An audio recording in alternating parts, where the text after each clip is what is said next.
Welcome back to The Small Nonprofit, the podcast where your passion meets action. Hey, so you already know who I'm talking to today because you clicked on this to listen to it. I'm here with someone who needs no introduction, but I'll let you introduce yourself, of course, Vu. Yeah, this is Vu. I use he, him pronouns. And I'm calling in from Seattle, which is on Duwamish and Coast Salish land. And I write a blog called nonprofitaf.com. I was actually supposed to be a doctor, like my parents always wanted, right? And I decided I didn't want to do that. And I wanted to do something that not a lot of people have been doing in my community, which is the Vietnamese community. And it is social work, it's community development. And so I got my master's in social work, which did not make my parents very happy. And they are still trying to convince me to go back, to go to medical school. You could still become a doctor. I know. Or at least do something else that's better, like run a restaurant or be an accountant or something. Yeah, so I got my master's and then just went into nonprofit work and have been running a couple of nonprofits for the past few years. And then I left just to kind of rant at the sector for the last 4 years or so. Wait, when did you start nonprofit AF? When did that start? It started in 2012, I believe. And it was called Nonprofit with Balls because it was referring to all the balls that we juggle all the time, like fundraising balls. Oh, I get it now. Yeah. Okay, and why did you start the blog? Like, were you looking for a space to create community, or was it something that you did because of work, or how did that start? I just needed an outlet because I was always analyzing everything. And I've always been like the class clown. And so I liked being funny and analyzing things with a humorous bent. And there's a lot of humor in our sector. There's a lot of funny things, and people are hilarious in our sector. So it was nice to just capture some of that. Hilarious is the only way to put it, I think. Yeah. But I love how you use humor to bring some light and some levity to the situation. Because for me, how I've approached it is burn it down. I hate it. I am dying just like talking to this person. Humor has been really helpful in like finding that community, finding some healing. I need to calm down because there's so much to be angry about. So. Honestly. And how do you balance that? Because I am not great at it. I just feel myself like more and more angry. And I'm like, how can they not get it? A few days ago, when a local hospital announced tickets for their biggest fiesta of the year, I had the reaction of, are you kidding me? Or like, how? So I would love to hear how you kind of balance like advocacy with like your own feelings and keeping motivated, but also knowing that realistically these people are not moving very quickly. Yeah, it is definitely challenging. I have to admit. And some days I'm just like, I don't want to get out of bed. I just want to watch Netflix all day because this is just so discouraging. And sometimes I feel like a lot of the things I've been saying, which I've been saying for over a decade now, right? And it's just so slow to change sometimes. And we've been ranting about these same things over and over again. Like we're still talking about overhead. Why are we still talking about overhead? That should be just like, I'm just getting more and more frustrated and discouraged. But what gives me hope is like people in the sector. I really appreciate the people in our sector. Like everyone is working really hard. Most of us are in the trenches trying to make the world better. And I know many people could be doing something else and make more money and maybe be more respected by their families and stuff. But instead, we choose to be here, struggling every day to make our world better. I'm just very appreciative of the people in our sector. That's true. Whenever you talk to someone who gets it, it makes it a lot easier. That has been really healing, like the community and the people. We have great people. I think some of the best people are in the sector. And I think what's been so frustrating to me is we have brilliant people who just do not have the resources that they need to just make things better, just to unleash the potential of the sector. And that's what it saddens me. Like I see just like people who are so smart and who have the solutions, especially from our communities, from marginalized communities, who are like, if we just do this, it will solve all these problems. And then they go to funders, and the funders are like, no, I don't know. Do you have a strategic plan? And do you have a logic model and a theory of change? And it'll take us 12 months to get back to you. Maybe we'll give you 4% of what you asked for. And then these people just get beaten down and just tired. I agree. I want to talk a little bit about community-centric fundraising as a movement, so a more formalized thing, because before it was very easy to see myself in it. Like, I get it, and other people get it, and only people who get it are using these terms. But now it's grown so much, and we do have some really good people. We are having the conversations more publicly in conferences and stuff like that. But I feel like change is still happening incrementally, if at all. Yeah, I've been really proud and impressed by the community-centric fundraising movement and how it has been spreading. There's just so many brilliant people there. The Global Council has been so great. And I just see more and more signs of organizations using it, discussing it.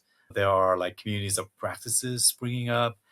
There are people just documenting what they're doing differently. Like one group here in Seattle just stopped doing these raise the paddles, right? Because we have these events where people are like, raise the paddle, who's donating at $10,000 and who's donating at $5,000. And we've been so used to this system of just rewarding the people who give the most money. And the more money you give, the more attention and special treatments that you get. And it's very counter to like the principles of equity and community. So I'm really glad to see that is starting to take hold, like these ideas of grounding fundraising in more in equity and justice. It's been really cool. So I think the future is like more of that, but going even further. I would love for us to start talking to our donors more openly about like reparation, about returning stolen indigenous land, about them paying their fair share of taxes. And not only that, but like joining the movement to change tax laws so that other people and corporations are paying their fair share of taxes too. And that is just a given, and we don't fight it so hard. And in some ways, we do need to talk about like where are our taxes going? Because right now it's funding weapons of war and a genocide. But I think that the idea that people should be paying taxes and those taxes should be used to invest in our infrastructure in our communities, that is not something that we should be fighting all the time, but we should be disputing. So I'm excited to see CCF kind of start advancing towards like advocacy and really advancing the conversations that way. How about you? What do you see for the future here? Ooh, I see more outspoken people. A lot of people are saying the quiet part loud, and maybe they're not always having a platform, but they are definitely emboldened by one person being louder. So yourself or Liz Leclerc, like saying the quiet part out loud and, oh, yeah, good. Other people are thinking this, because sometimes you might just think I'm the only one who thinks this. So just like seeing it out there has really inspired me and a lot of other people to go and also say the quiet part loud. And I think that will inspire more people. So at a minimum, they won't be able to turn away and just pretend it's not happening. Like, that's not going to be an option anymore. I hope so. And Liz has been amazing. She's so great and so fearless.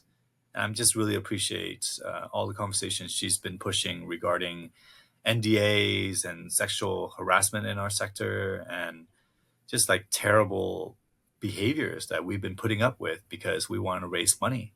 Like that has been probably one of the worst things about our traditional fundraising practices is that it's been protecting donors who do horrible things like sexually assaulting fundraisers and stuff. And then a lot of EDs or boards are like, just put up with it because they're a major donor. Like nothing, no amount of money should be prioritized over the well-being of people.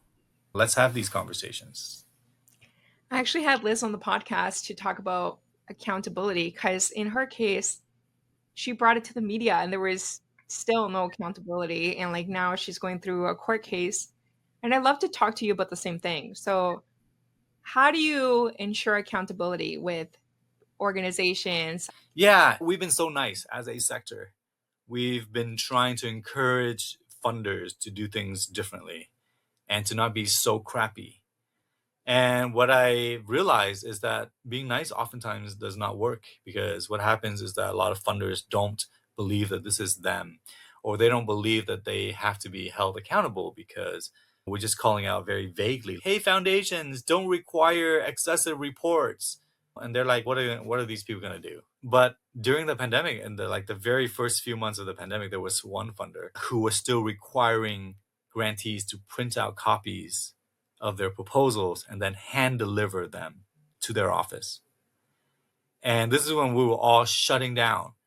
And the community members were like, there's a pandemic, we're trying to not have any physical contact. And the funders were like, nope, we still require this. We don't believe it's all that serious or whatever. And I had to call them out because they were jeopardizing people's well-being now. And so that the hashtag crappy funding practices was born from that. And I started calling more and more people out. And now there's still so many crappy practices that a movement had to be launched.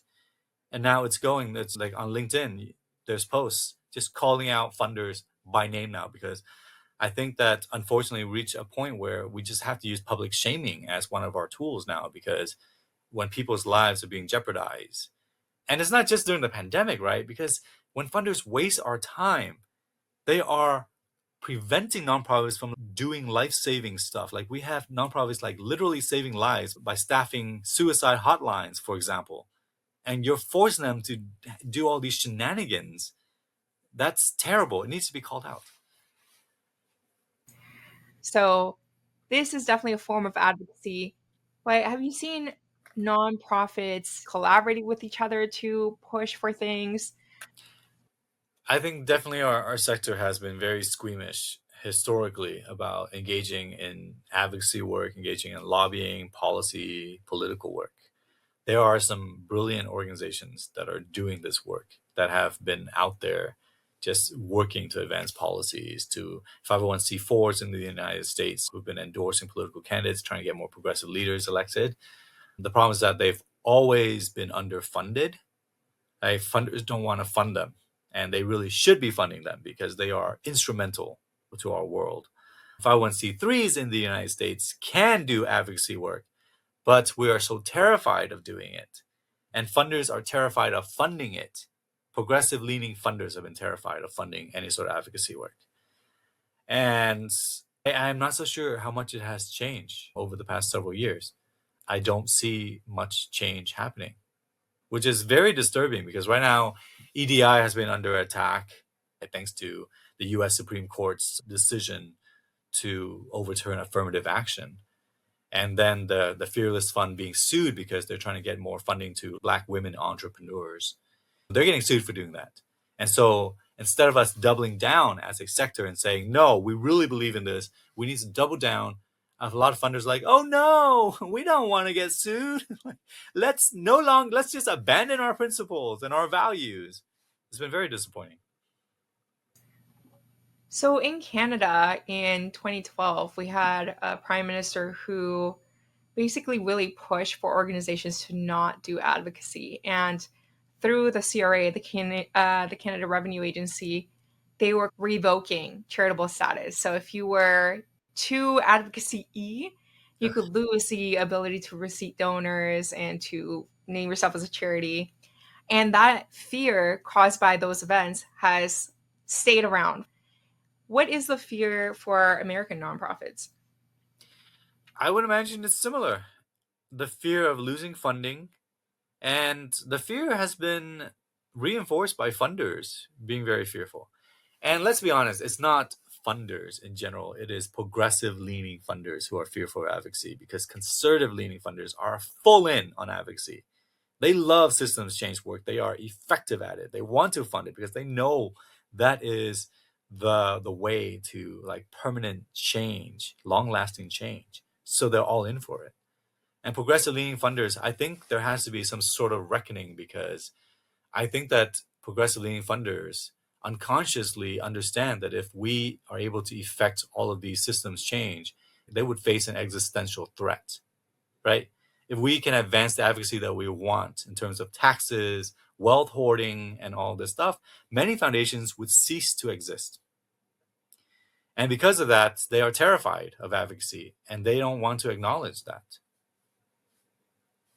I think that's a problem with nonprofits as well. Like we're so busy building up the organization that we should be focusing on ceasing to exist, right? But it's like an act of self-preservation at the cost of our communities and our missions.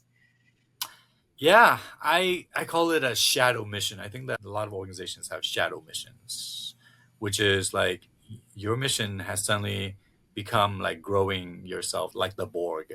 We have some organizations over here in Seattle that just keep getting money and keep growing, and then their staff keep leaving because there's this sort of dissonance in the terms of their values and programs, but they're just so good at raising money.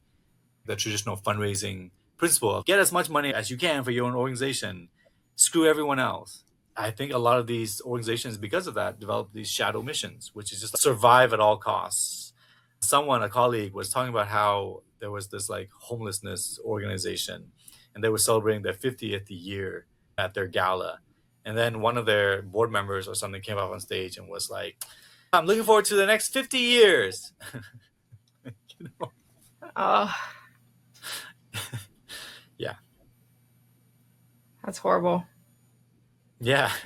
Toast to another 50 years of us being around. Yeah. Oh, it's just so frustrating that it is very like individualistic because we're trying to operate as a grassroots group but also as a corporate group with different intentions. And like a way that I've seen that happen recently is a lot of food banks in my city grew exponentially because of the pandemic. So a lot of people were trying to help others give as much money as possible. A lot of our millionaires, billionaires, and government levels gave funding to a few different organizations. And now, because those organizations did not share that funding with others, did not share those opportunities with others, they've gone from 60 million to 237 million. Yeah. And the worst part is some food banks are now able to give 14 days worth of food, and some are still only able to give 3. And it's based on your catchment area. If you live in the wrong neighborhood that didn't have the food bank that raises more money, then you're SOL. And it's so heartbreaking. Yeah, that is terrible. And this is an effect of our traditional fundraising practices. Like we should be working as a sector as and supporting one another. But we don't really do that.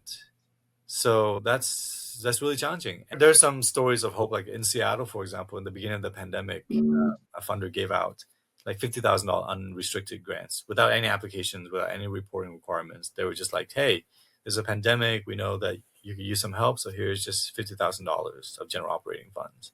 And some nonprofits turned down this money. They were like, "Other organizations really need this money more. Would you mind giving to them instead?" Like, we should be doing that for one another. Because if our partners are strong, then our communities are just better because we're more effective at helping people. So I think this is what's really exciting me about community-centric fundraising is really getting nonprofits out of this hunger games that we've been playing with one another. Because at the end, it is our communities that are most affected by the hunger games. I liked one of the pieces that you wrote. I think it was right near the beginning of the pandemic or maybe a month or two in, but what you said was, we're saving for a rainy day and it's pouring.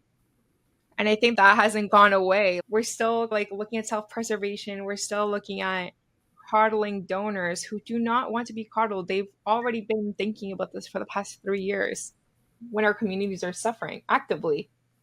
Yeah, I think we've been underestimating our donors. I write about this, and there's probably another blog post that's coming up, but we tend to infantilize our donors even while we put them on pedestals, right? I know. So I think in some ways the donor-centered model is less donor-centered than the community-centric model. Because with CCF, we actually treat donors like adults and equal partners, which means sometimes we push back, which means we tell the truth, which means we can tell them, hey, that was racist, because we respect them enough to actually have these conversations and give them this feedback. So that's the irony. It's about building true partnerships. And a lot of people, I don't know, I feel like there's so many like strawman attacks on CCF that they're not even really worth addressing. But it's, yes, relationships. Just read the blog, just read the principles. But yeah, I think there's definitely a lot of fear in our sector. And I don't know, are there other ways that kind of comes up for you? I feel like we've lost our imagination a bit in the sector, right? I think we've been so focused on our missions that we don't think about what is the vision, why are we doing all this, and fundraising in particular. Fundraising is always about like how do we raise money for the mission, but they don't think about, oh, what are we raising money for? Is to create a kind of world where we're actually not even needed, right? Where our community, where our organizations may not even be around because people are being taken care of. That's where we should be focusing more on our vision. And I feel like we've lost that a bit. We've lost our imagination a bit. We, like you said earlier, like we become very incremental in our approach. Like I want us to burn some stuff down. I want us to be like, yeah, we want to end poverty. We want to end homelessness, not celebrate the next 50 years of serving homeless people. But we've lost that. And I think it's like years and decades of scrappiness and survivalism, of funders giving $5,000 1 year grants and requiring like 80 pages of proposals and reporting. That's caused us to go into this sort of learned helplessness survival mode. And I would like us to reclaim our imagination and this audacity of ambition.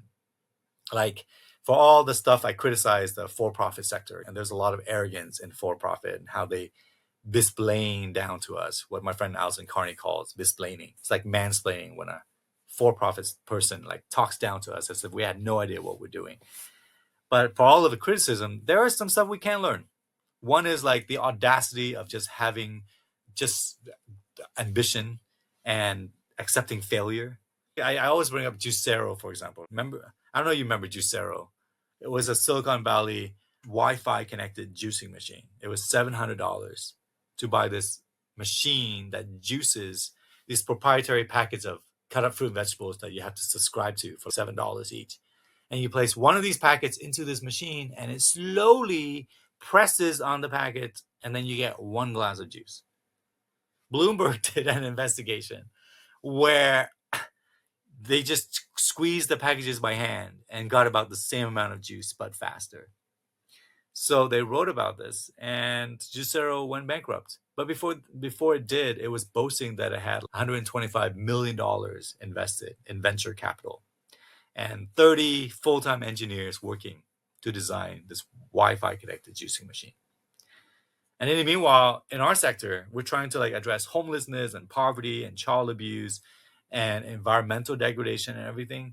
And we're like, can we please get $5,000? And the funders are like, maybe we'll give you $5 or whatever. Like, yeah, There's not a shared sense of urgency. no, or the sense of failure, or the sense of adventure, or the sense of let's try some shit out and see if it works. Investment. Yeah. Can you imagine what any of us could do with $125 million? That would be so much better for society than a Wi-Fi connected juicing machine. But instead, we're Yeah. going to be so apologetic. We think we're asking for way too much. We're asking for $500,000. $500,000 to end homelessness versus $125 million for a Wi-Fi connected juicing machine. Like, where are our priorities? Where's our imagination? Where's our anger? A little back in the conversation, you mentioned conversation around taxes. And there's just this book that I've been thinking about our whole conversation that I had to see if you've read. Have you heard of The Slavery of Our Times? No. You would love it. It's by Leo Tolstoy, so it's a pretty old book, but it's based on the idea that order is maintained through a threat of violence. So if you want to change policy and you're going to protest, they can use police against you. Or if you withhold your taxes, for example, then they're going to jail you and use police against you. So how there's so much order that's maintained by you're going to get in trouble, we're going to do something against you. And I think that also like chills advocacy in our sector and creates more fear because if you feel like there's going to be reprimand, there's that self-preservation kicking in again. Yeah, absolutely. That's really fascinating. I have to check it out. I think that the police is another area where we have lost our imagination. For a while, we were talking about defunding the police and reinvesting in community solutions. And there was so much pushback from people in our own sector. They're like, no, you can't do that. You can't say defund the police. We can't defund the police. And if you look at any city budget in the United States, at least, I'm not sure about Canada, but in the United States, like the police has probably the biggest budget. Yeah, same here. Like I think it's just dystopian if you think about it. And we're okay with that. We're okay with spending like 20 times more on the police than on our education system, like in every city. Like, how is that okay? People in our own sector are like, that's just how it is. That's what I mean when I say like we've lost our imagination somewhat. I think also like the hunger for it, because once you're founding a nonprofit, there's hunger to make change, right? But if you're just, oh, I'm just like the 30D, I don't really, it's fine. I don't really have a connection to the cause, not a personal experience or anything like that. There's just not a lot of drive. Yeah, I feel like that's a serious thing that happens, that sometimes people have the drive and then they get the drive beaten out of them, just grinded out of them by the system here. And it's very pernicious and it's terrible because we're turning people into less effective versions, but also we're like sapping their life forces, like literally like years of their lifespan. I think that worries me too. It's like we have such great people, but we grind them down to a point where they actually leave the sector or, like myself, become a consultant. I need a barrier between board members who don't get it, have no lived experience, and myself. Yeah, it's concerning. I was there. I was an executive director for 13 years across two orgs.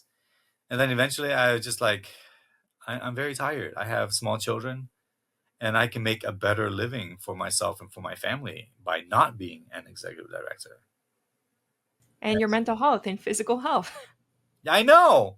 Your rest, it Those does. 15 years are rough. Look at me. I'm only 24 and look at this.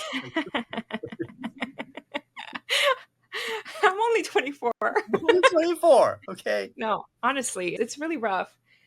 But yeah, I love that you have been able to maintain humor and this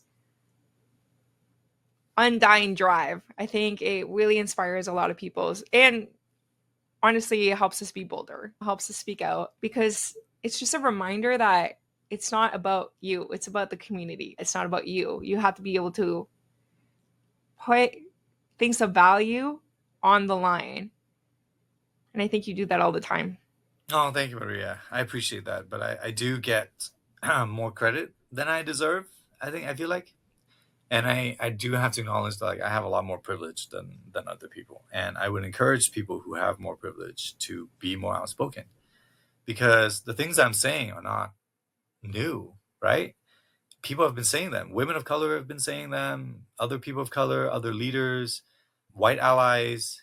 But a lot of people from marginalized communities have been saying them for a long, long time, and they get punished for it. They get fired, they get demoted, they get ostracized. I don't know. And I face some of that too.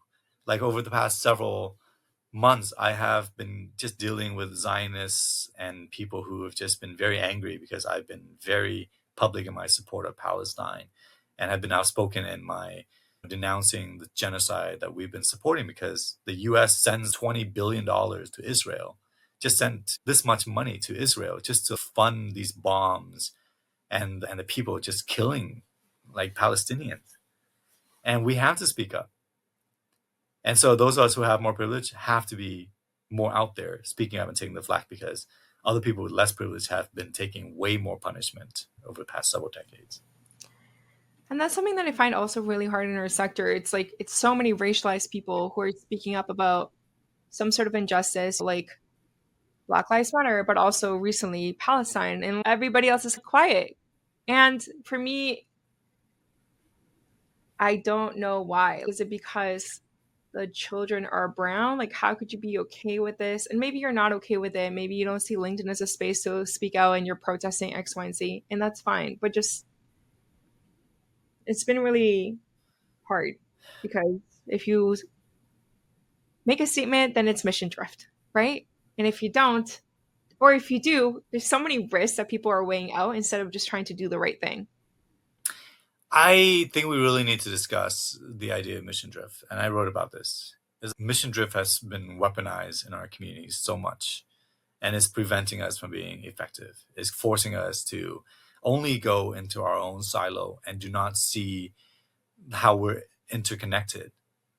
And there's certain things that connect all of us, like taxes, like voting. It doesn't matter what your mission is. Like voting should be a vital part of it, right?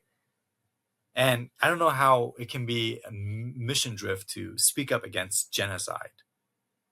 That should be what our sector is about. Our sector is about justice, is about social justice, is about equity. We're at this moral crossroad. And I feel like many of us are just failing this test that we're in when we are most needed, when our moral compass is being tested. And I feel like we're just failing because we're just silent, or even like white moderates when it comes to speaking up against just the atrocities that Israel has been committing against Palestinians. Not just this year, but like for the past 75 years since the Nakba, when Palestinians were just driven out by Israel. I understand why people do it, because it's easier, it's less risky.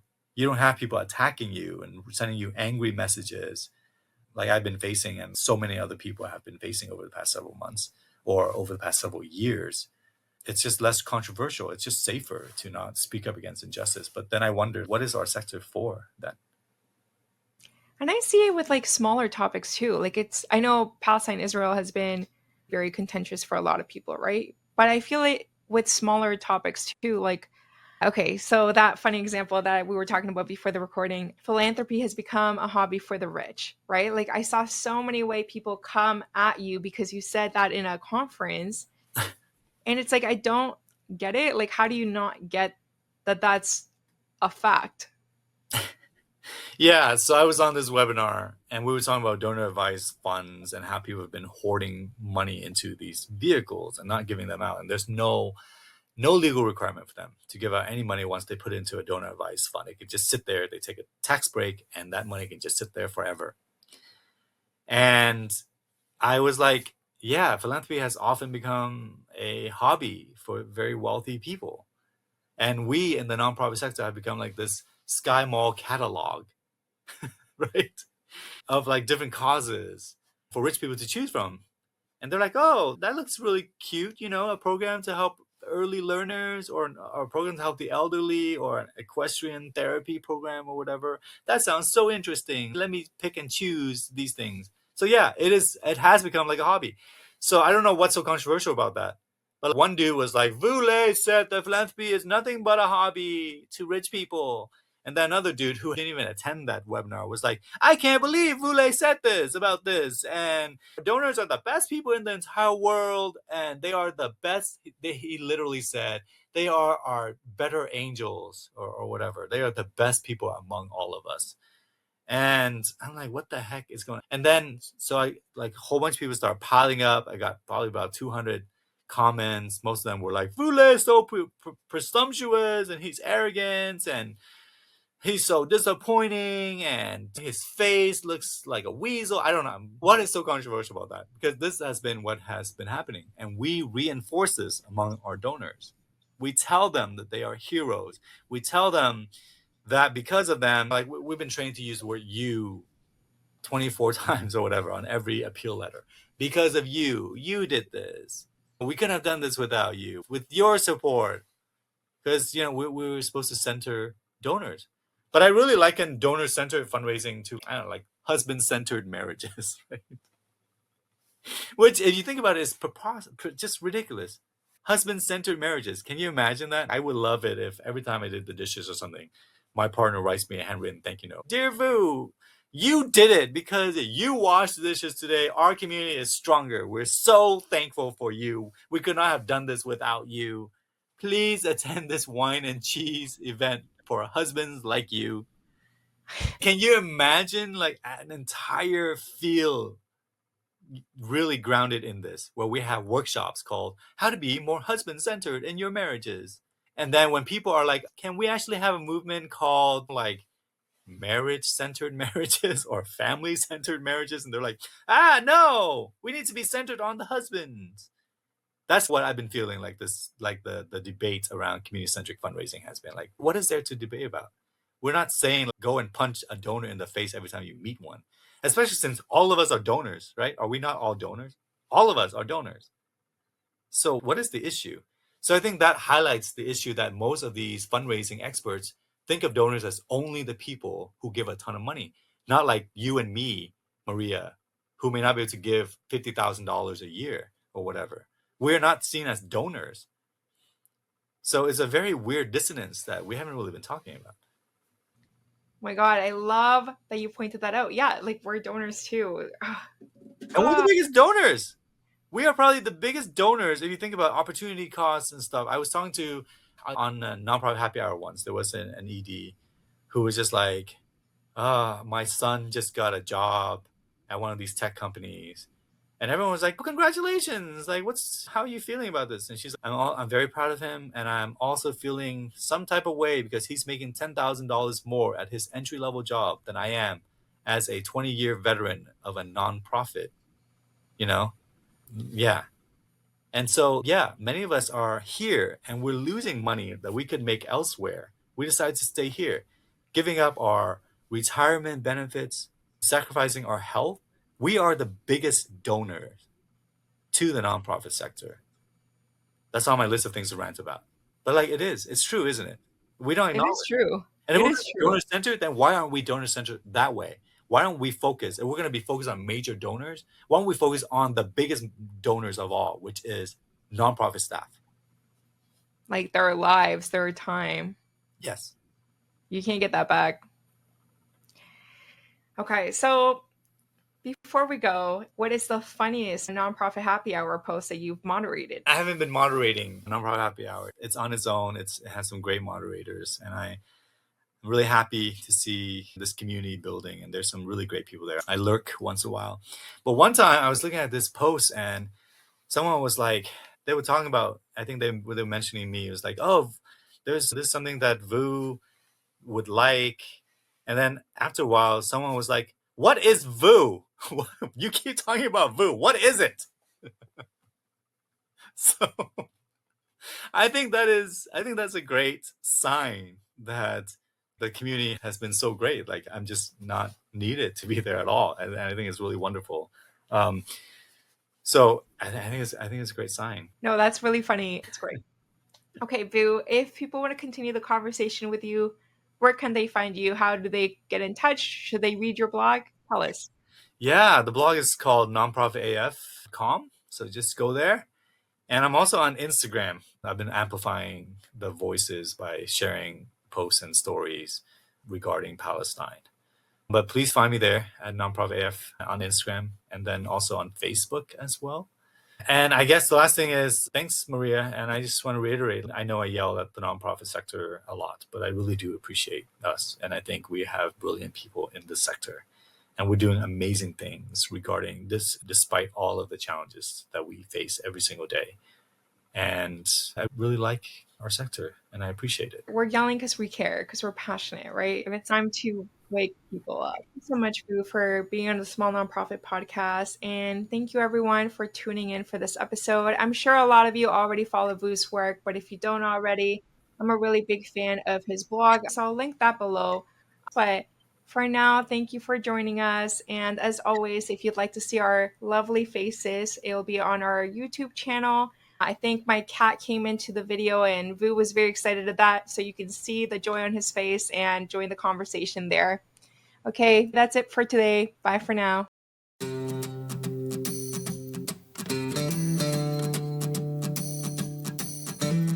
Thank you for listening to another episode of The Small Nonprofit. If you want to continue the conversation, feel free to connect with our guests directly or find me on LinkedIn. Let's keep moving money to mission and prioritizing our well-being. Bye for now.